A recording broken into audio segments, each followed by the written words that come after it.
नमः ओम श्री शक्ति नमः ओम श्री शक्ति नमः ओम श्री शक्ति नमः ओम श्री शक्ति नमः अटैकोनो विश्व अटैकेनो टीसो अध्यायम सीता हरण राम का शोक और लक्ष्मण द्वारा उन्हें सांत्वना देना। व्यास जी बोले, रावण का कुविचार पूर्ण वचन सुनकर सीता भय से व्याकुल होकर कहा फूटी। पुण्य मन को स्थिर करके उन्होंने कहा, हे पुलस्त्य के वंश काम के वशीभूत होकर आप ऐसा अनर्गल वचन क्यों कह रहे हैं? मैं स्वैरिणी नारी नहीं हूँ, बल्कि महाराज जनक के कुल में उत्पन्न हुई हूँ। हे दस कंडर, आप लंका चले जाओ, नहीं तो श्री राम निश्चय ही आपको मार डालेंगे। मेरे लिए आपकी मृत्यु होगी, इसमें संदेह नहीं है।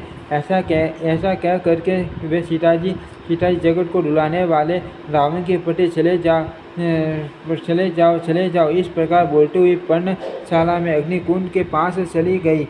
इतने में वह रावण अपना वास्तविक रूप धारण करके तुरंत पर्णशाला में उसके पास जा पहुंचा और उसने भय से व्याकुल होकर रोती हुई उस बाला सीता को बलपूर्वक पकड़ लिया।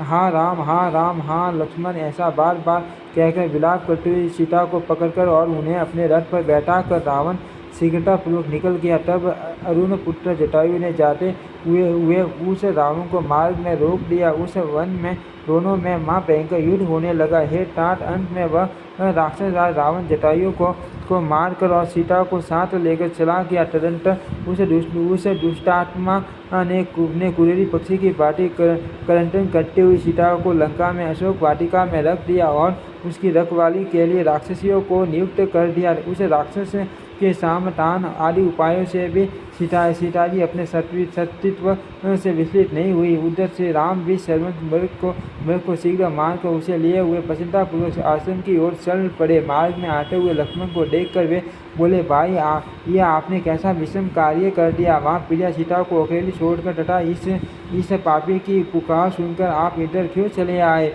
तब सीता के वचन रूपी बाण से हाथ लक्ष्मण को कहा, प्रभु मैं काल की प्रेरणा से यहाँ चला आया हूँ, इसमें संदेह नहीं। तदनंतर वे दोनों पर्णशाला में जाकर वहाँ की स्थिति देखकर अत्यंत दुखित हुए और जानकी को खोजने का प्रयत्न करने लगे। खोजते हुए वे उस स्थान पर पहुँचे जहाँ पक्षीराज जटायु गिरा पड़ा था। वह पृथ्वी पर मृत्य प्राय पड़ा हुआ था। उसने बताया कि रावण जानकी को अभी हर ले गया है। मैंने उस पापी को रोका, किंतु उसने युद्ध में मुझे मारकर गिरा दिया। ऐसा कहकर वह जटायु मर गया। तब श्री राम ने उसका दाह संस्कार किया। उसकी समस्त औदर्वदायी क्रिया संपन्न करके श्री राम और लक्ष्मण वहाँ से आगे बढ़े। मार्ग में कबंधन का वध करके भगवान श्री राम ने उसे सांप से छुड़ाया और उसी के कथा अनुसार उन्होंने सुग्रीव से मित्रता की। तदनंतर पराक्रमी वाली का वध करके श्री राम ने कार्य साधना हेतु किसकिंधा का उत्तम राज्य अपने सखा सुग्रीव को दे दिया। वहाँ पर लक्ष्मण सहित श्री राम ने रावण के द्वारा अपहृत अपनी प्रिया जानकी के विषय में मन में सोचते हुए वर्षा के 4 मास व्यतीत किए। सीता के वीर में अत्यंत दुखित श्री राम ने एक दिन लक्ष्मण से कहा, हे स्वामित्व, कैकेयी की कामना पूरी हो गई, अभी तक जानकी नहीं मिली।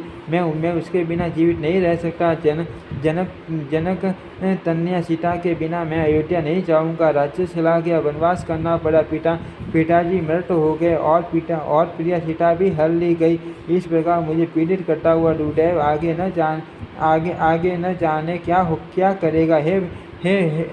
हे व्रतानुज, प्राणियों के प्रारब्ध को जान पाना अत्यंत कठिन है। हे तात, अब हम दोनों की न जाने कौन सी दुखद गति होगी। मनु के कुल में जन्म पाकर हम राजकुमार हुए, फिर भी हम लोग पूर्व जन्म में किए गए कर्म के कारण वन में अत्यधिक दुख भोग रहे हैं। हे स्वामित्व, आप भी भोगोगा। परित्याग करके दैव योग से मेरे साथ निकल पड़े तो फिर अब यह कठिन कष्ट भोगो। हमारे कुल में मेरे समान दुख भोगने वाला अकिंचन, असमर्थ तथा क्लेश युक्त व्यक्ति न हुआ है और न होगा। हे लक्ष्मण, अब मैं क्या करूँ? मैं शोक सागर में डूब रहा हूँ। मुझ असहाय को इससे पार होने का कोई उपाय नहीं सूझता। हे वीर, मेरे पास न धन है न बल, एकमात्र आप ही मेरा साथ देने वाले हो। हे अनुज, अपने ही द्वारा किए किए इस कर्म भोग के विषय में अब मैं किस किस पर क्रोध करूं? इंद्र और यम के राज्य की तरह तरह हाथ में आया हुआ राज्य सन वन में चला गया और वनवास प्राप्त हुआ। विधि की रचना को कौन जान सकता है? बाल स्वभाव के कारण सीता भी हम दोनों के साथ चली आई। दुष्ट दयाल ने उस सुंदरी को अत्यधिक दुखपूर्ण स्थिति में पहुंचा दिया। वह सुंदरी जानकी लंकापति रावण के घर में किस प्रकार दुखित जीवन व्यतीत करती होगी। वह पतिव्रता है, शीलवती हैं और मुझसे अत्यधिक अनुराग रखती हैं। हे लक्ष्मण, वह जनक नंदिनी उस रावण के वश में कभी नहीं हो सकती। सुंदर शरीर वाली वह विदे कन्या सीता सवेरिनी की पार्टी भला किस प्रकार आश्रय करेगी। हे भ्रातानुज, वह मैथिली अधिक नियंत्रण किए जाने पर अपने प्राण त्याग देगी, किंतु यह सुनिश्चित है कि वह रावण की वर्षवर्तिनी नहीं होगी। हे वीर, यदि जानकी मर गई तो मैं भी निसंदेह अपने प्राण त्याग दूंगा, क्योंकि हे लक्ष्मण श्याम नयना सीता की मृत हो जाने पर मुझे अपने देह से क्या लाभ। इस प्रकार विलाप करते हुए उन कमल नयन राम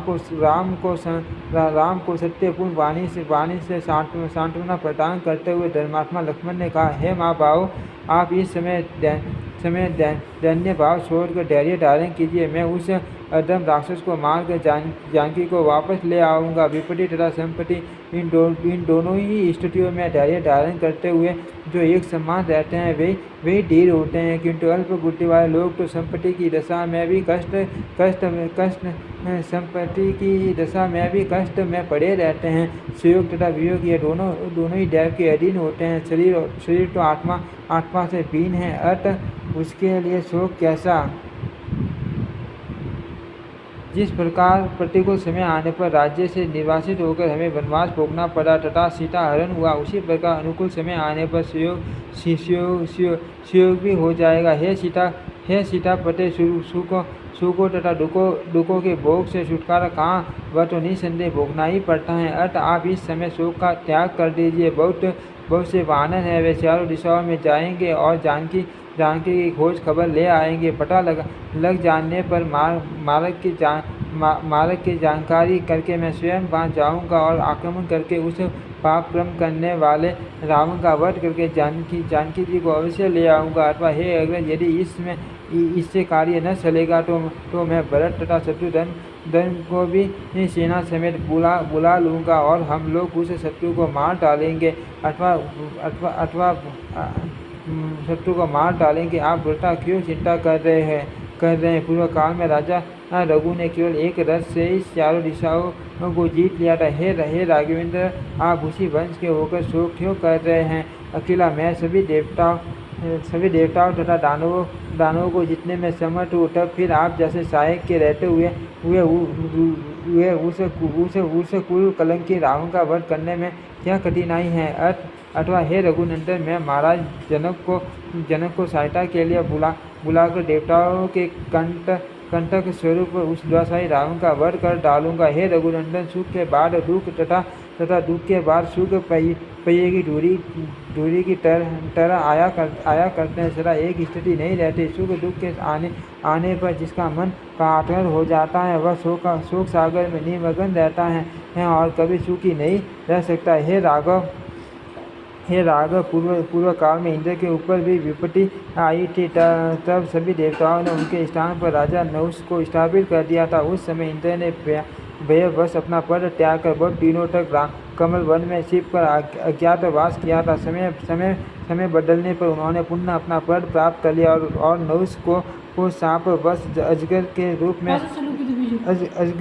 रूप में होकर पृथ्वी पर गिरना पड़ा। ब्राह्मणों का अपमान करके इंद्राणी को पाने की इच्छा के कारण ही अगस्त्य मुनि के कोप पूर्वक श्राप देने से राजा नहुष देह वाले हो गए। अत हे राघव, दुख आने पर शोक नहीं करना चाहिए। विज्ञ पुरुष को चाहिए कि ऐसी परिस्थिति में मन को उद्यमशील बनाकर समय की प्रतीक्षा करता रहे। हे महाभाग, आप सर्वज्ञ हैं। हे जगतपते, आप सर्वसमर्थ हैं। तब एक प्राकृत पुरुष की पार्टी आप अपने मन में अत्यंत शोक क्यों कर रहे हैं? व्यास जी बोले, इस प्रकार लक्ष्मण की बातों से रघुनंदन श्री रामचंद्र जी को सांत्वना मिली और वे शोक त्याग कर बिल्कुल निश्चित हो गए। इस श्रीमद्देवी भागवते महापुराणे अष्टादशशास्त्राणि संहितायां तृतीय स्कंधे लक्ष्मण कर्त राम शोक सांत्वनम नमेकम विशो अध्याय। ओम श्री शक्ति नमः। ओम श्री शक्ति नमः। ओम श्री